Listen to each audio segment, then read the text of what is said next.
immediately after. So we do want to get to know you better and do want you to come back. I want to thank Jacob for preaching last week and trading with me. Instead of preaching on the first Sunday, he preached so I could be gone to Kentucky and preach there last week. I want to thank everyone involved today and those publicly and privately behind the scenes. This is a good effort, and appreciate the teamwork and how we try to worship God together and glorify God together, and how we can all participate that way.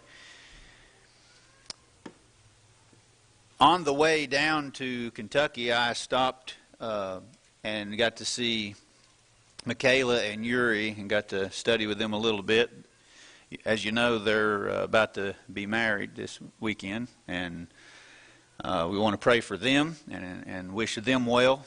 And marriage is a very important topic, and that's where we're at in 1 Corinthians 7, as I've been speaking and teaching through this book. In 1 Corinthians 7, verses 1 through 9, I did one lesson on that section of how the best prevention of fornication is let every man have his own wife, let every woman have her own husband, and if you fulfill each other in that God-ordained marriage, there's no need to go outside elsewhere for the part of the relationship that sometimes is people who are single are tempted to do, and that should not take place except in the marriage. And if two people who are married to each other, rightly so by God, would love each other the way God said, then there's less temptation and need to go looking elsewhere.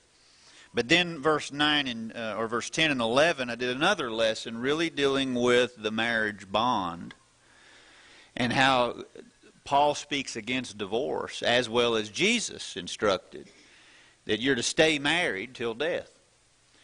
And Paul's going to reaffirm that case at the end of the chapter as well.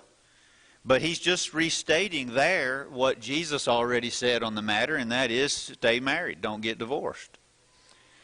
If in the event that a divorce does occur, he's not saying it's right to divorce, he's saying, but if a divorce has occurred, now what's the choice? Well, you have two options. Stay unmarried or be reconciled. And that's it. He doesn't give any other options other than that. So we covered that. Now let's look at verse 12 down to verse 24, where he's going to be dealing with what happens if one of the spouses in a relationship is a Christian and one of the spouses is not. So verse 12, to the rest speak I, not the Lord. If any brother hath a wife that believeth not, and she be pleased to dwell with him, let him not put her away. And the woman which hath a husband that believeth not, and if he be pleased to dwell with her, let her not leave him. For the unbelieving husband is sanctified by the wife, and the unbelieving wife is sanctified by the husband. Else were your children unclean, but now are they holy. But if the unbelieving depart, let him depart. A brother or sister is not under bondage in such cases. But God hath called us to peace. For what knowest thou, O wife, whether thou shalt save thy husband? Or how knowest thou, O man, whether thou shalt save thy wife? But as God hath distributed to every man, as the Lord hath called every one, so let him walk. And so ordain I in all churches. Is any man called being circumcised? Let him not become uncircumcised. Is any called in uncircumcision? Let him not be circumcised. Circumcision is nothing, and uncircumcision is nothing, but the keeping of the commandments of God. Let every man abide in the same calling wherein he was called. Art thou called being a servant? Care not for it. But if thou mayest be made free, use it rather. For he that is called in the Lord, being a servant, is the Lord's freeman. Likewise also he that is called, being free, is Christ's servant. Ye are bought with a price. Be not ye the servants of men. Brethren, let every man, wherein he is called, therein abide with God. So let's deal with some of the things that he says here and recognize that there are some things here that as Peter will say about Paul's writings, that they twist. And there's some teaching here that we need to understand, and there's some teaching that other people are saying that Paul is saying that's not true.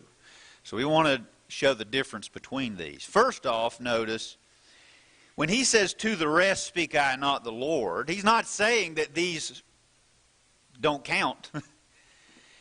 What he had said before about what the Lord spoke about was he's just reaffirming what the Lord actually taught directly.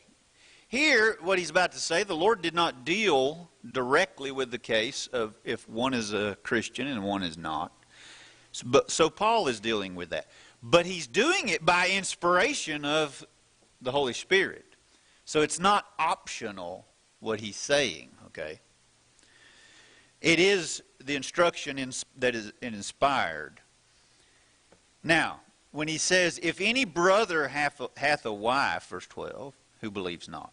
Later he's going to say, if a woman who has a husband who believes not. So it works either way on this case. Don't let anybody think, well, there's one rule here in this specific instruction for the man that's different than the woman. No. The principle is the same about the marriage bond and staying together. Whether you're a man or a woman, neither of you have a right to divorce the other. Neither of you have a right to divorce and then remarry. Whether you're a man or a woman in the case.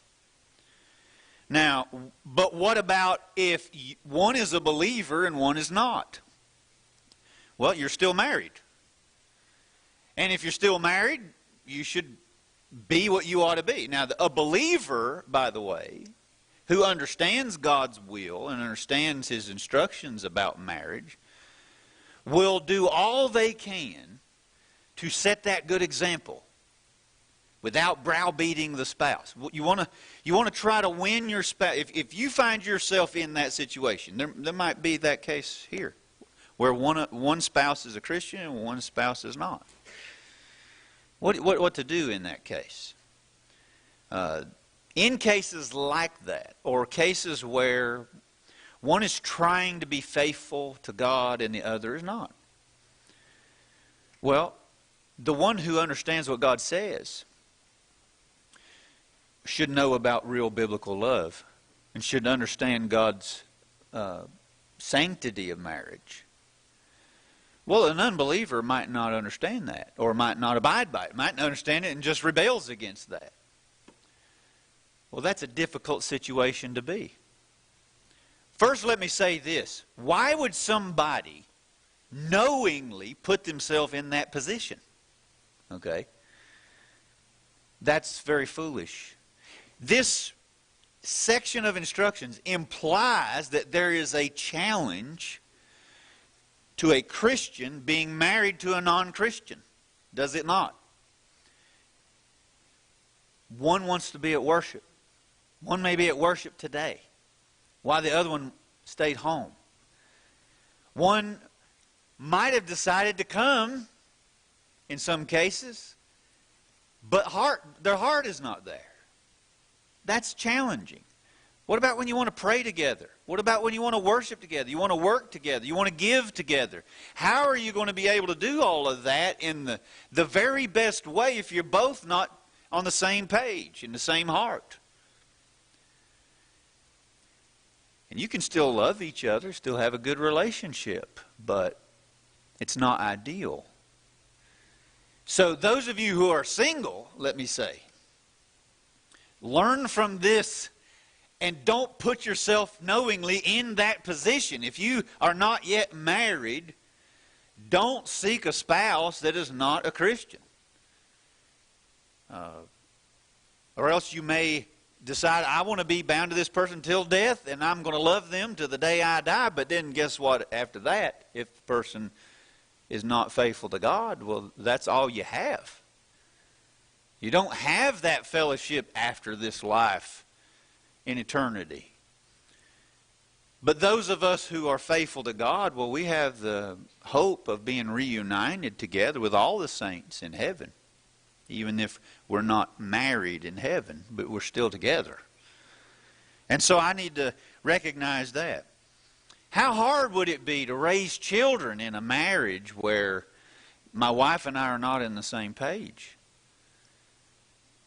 And so how are we going to raise those children to love the Lord, pray together, to do the things that the Scriptures are teaching? Don't do it. Don't even consider. Don't give your heart away to some. But now, what I think may have happened sometimes in Corinth is, what if two people were not a Christian whenever they got married?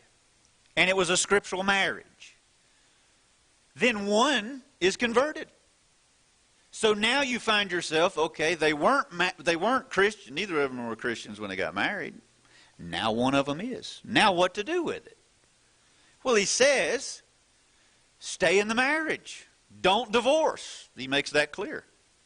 If the unbeliever is content to stay married to the believer, don't put them away. Don't divorce. He makes that very clear in those statements. But he also goes to say, the believer here might be the very chance of saving the spouse. Now, there's a couple of debated points about this. Some people might say, okay, in verse 14, when he says, for the unbelieving husband is sanctified by the wife, what does he mean there? Well, does he mean automatically that if a believer is married to a non-believer, that the non-believer is saved and is going to heaven? Well, of course he doesn't mean that. So it's easier to say what it doesn't mean. I'm confident about that that's not what he's saying. Nor is he saying, when he says, else were your children unclean. It's easy to say what that is not saying. He's not saying that, okay, well, if children born in a marriage where both are not Christians, that the children are sinful. I don't believe the Bible teaches that. A lot of people believe that you inherit sin from your parents.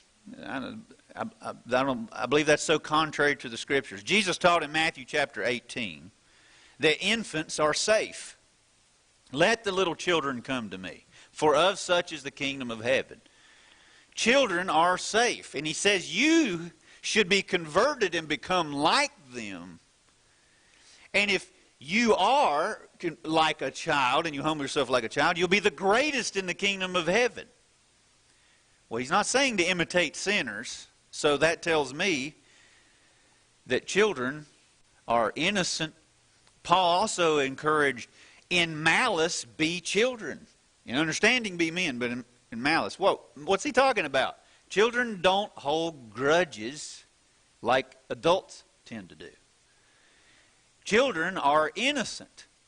We're to imitate children in their innocency and their dependency upon God and their humility.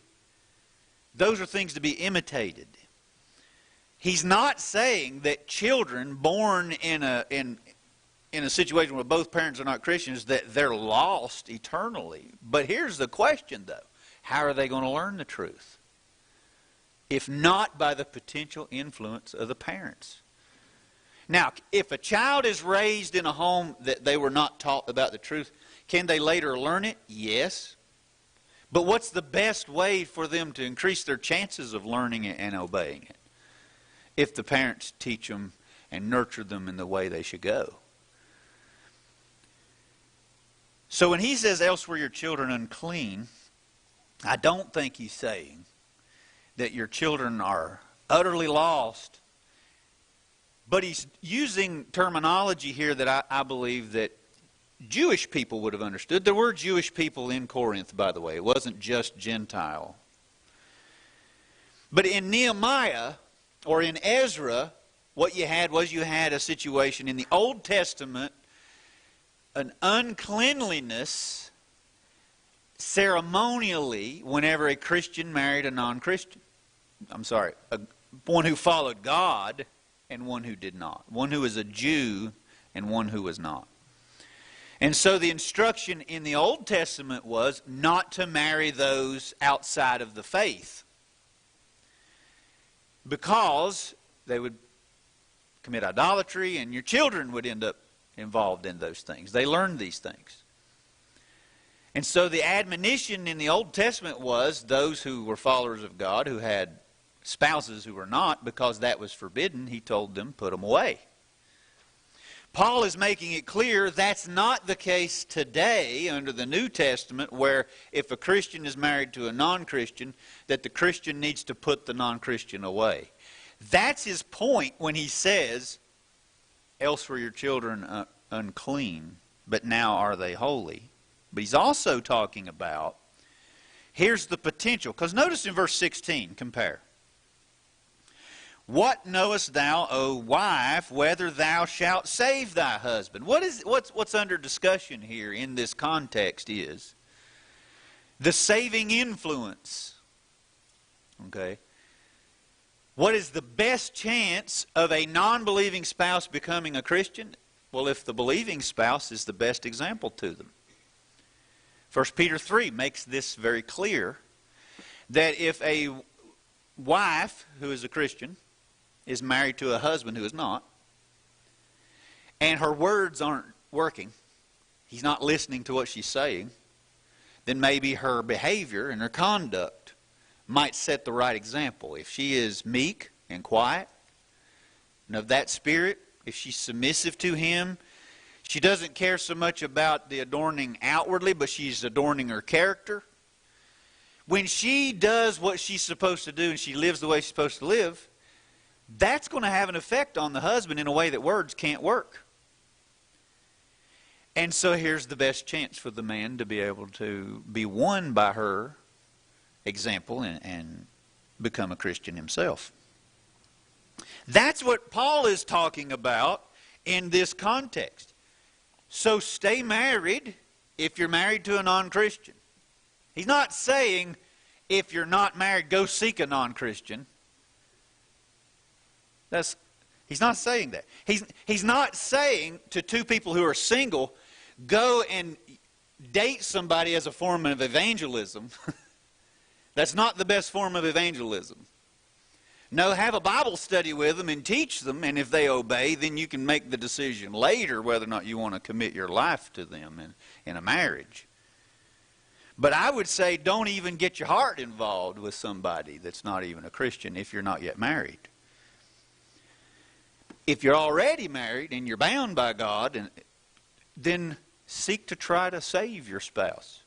Now, there's obviously some good practices and bad practices in that.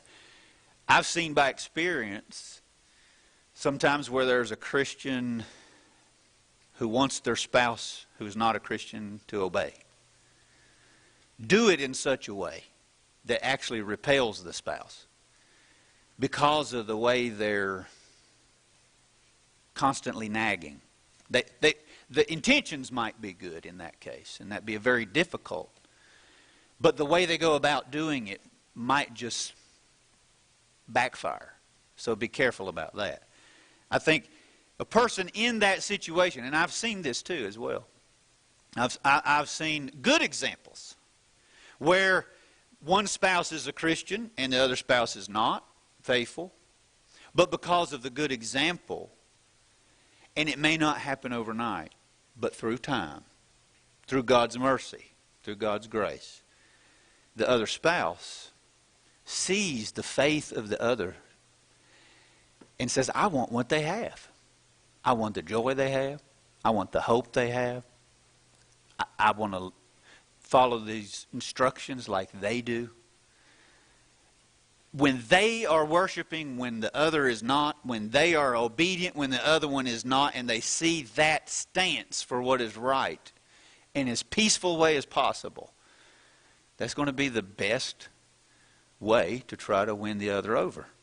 And I've seen that occur. Now, that's why he says, who knows whether thou shalt save thy husband? Such is the case of our dear brother and sister who are needing our prayers right now. Kay was a Christian. Ken was not. But because of Kay's good example, and because of the way she handled herself, it won her husband over. And thankfully, by the grace of God, Ken has obeyed the gospel. He has the hope of heaven. I don't know the future of what's going to happen, but I am thankful that he now has that hope.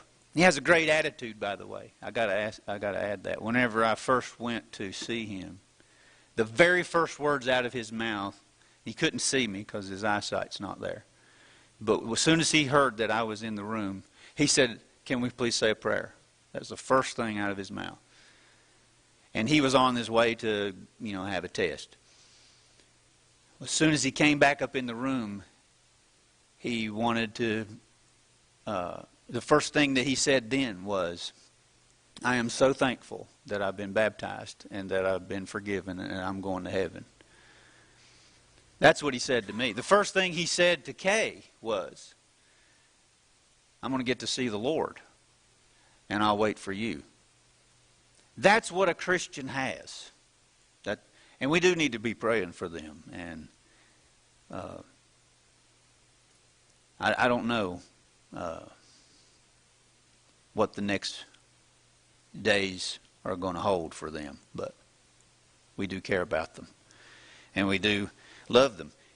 But for both to be saved and both have that hope, I don't know what would people do who don't have that hope. Again, another reason to make sure before you enter a marriage, to make sure that your spouse that you're choosing loves the Lord.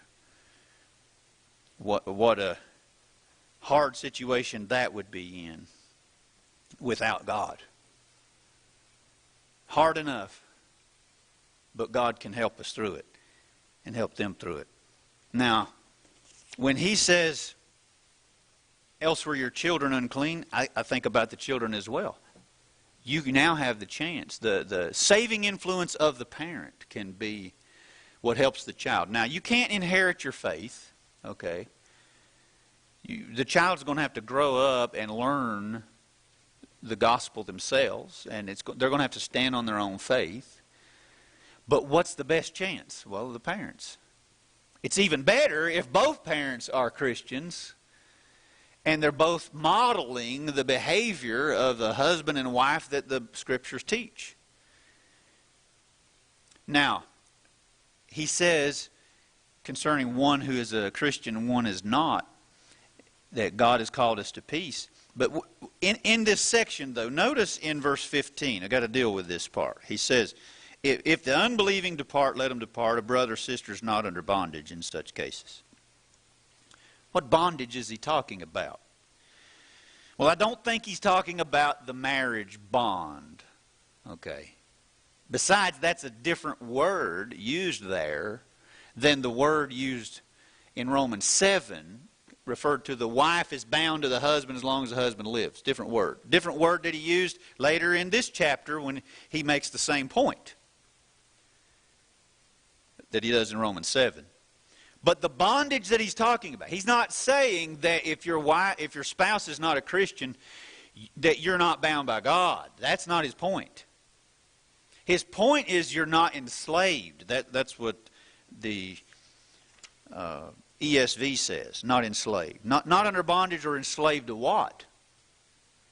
Well, to meet the obligations that he's already referred to in the first part of the chapter about fulfilling each other, being what you ought to be in that marriage. So, in other words, if a Christian is trying their best and the non-Christian spouse is going to leave, well, then the Christian now has, again, two choices. Remain unmarried or be reconciled to the spouse. That's still the case. That has not changed. And the other part is the Christian should not be held guilty if they've done all they can do.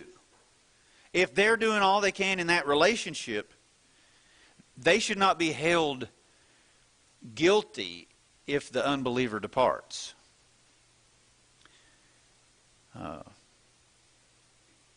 So, now, he gives some examples of this. And he talks about, okay, remain in whatever state you're called in. So we've got to unpackage that a little bit. And he gives some examples. If you're circumcised, don't seek to be uncircumcised. I don't know how you do that. But if you're uncircumcised, don't seek to be circumcised. But don't try to switch. Okay, if you're a slave, don't seek to be free. If you're free, don't seek to be enslaved. Now, if you're enslaved and you can be free, it's okay to be free, if that opportunity is available. But in other words, his point is, you don't have to be a slave to be a Christian. You don't have to be free to be a Christian. You don't have to be circumcised to be a Christian. You don't have to be uncircumcised to be a Christian. All of those things are not sinful. So you got to get that point right, that the examples that he's using are non-sinful situations. So when he says, remain in whatever state you're called in, he's not saying that if you're in a sinful relationship, that you can stay in that relationship. Else, let's apply that and see how that works. If two are in a homosexual relationship, remain in whatever state you're called in? No, that's not his point. If you're in an adulterous relationship, can you remain in the adulterous marriage? No, that's not under consideration. That's not what he's talking about. A thief, remain in whatever state you're called in. If you're a thief whenever you're called, remain in whatever state you're called in. Who would apply that? Nobody would make that argument. So don't be ridiculous. He's not saying that you can remain in a sinful situation. Liar, you remain in, on and on we could go. No, he that stole, steal no more. That's the point that Paul makes in Ephesians 4:28. So wouldn't the same thing be true with a sinful relationship? Such as those in chapter 6, who were adulterers, fornicators, homosexuals, but they were washed. How were they washed? They repented. And they were baptized. Now, being baptized doesn't mean that they could stay a homosexual, or stay an adulterer, or stay committing fornication. It doesn't make those sins suddenly non-sinful. It washes the past sins away. It doesn't allow you to continue to commit them. You have to cease the activity. So the baptism doesn't wash away an unscriptural marriage. That is not Paul's point in this section. What he is saying is, if you're a Christian, okay, and your spouse is not a Christian, or if you are, okay, you're in that marriage that is scriptural, don't seek to be loosed. That's his point. Okay? Or if you're single, you could apply it that way, because it's not sinful to be single, it's not sinful to be married scripturally. But you remember the woman caught in adultery in John 8:11. What did Jesus tell her? Did he say, remain in whatever state you're called in and you can continue to commit adultery? No. What he said was, go and sin no more. So baptism washes away the sins that are repented of. You can be forgiven. But it doesn't wash away sins that you're continuing to commit. In Matthew 14, whenever John the Baptist told Herod, it is unlawful for you to have your brother Philip's wife, was he saying, whoa, all you got to do is get baptized and you can continue to have your brother's wife? No, it's not what he was saying. He was saying it's unlawful for you to have her, which means you can't have her. In order for him to be forgiven, yes, he could have been forgiven. If he would have repented, stopped being married to his brother's wife, and then he was baptized, well, he could have been forgiven of that.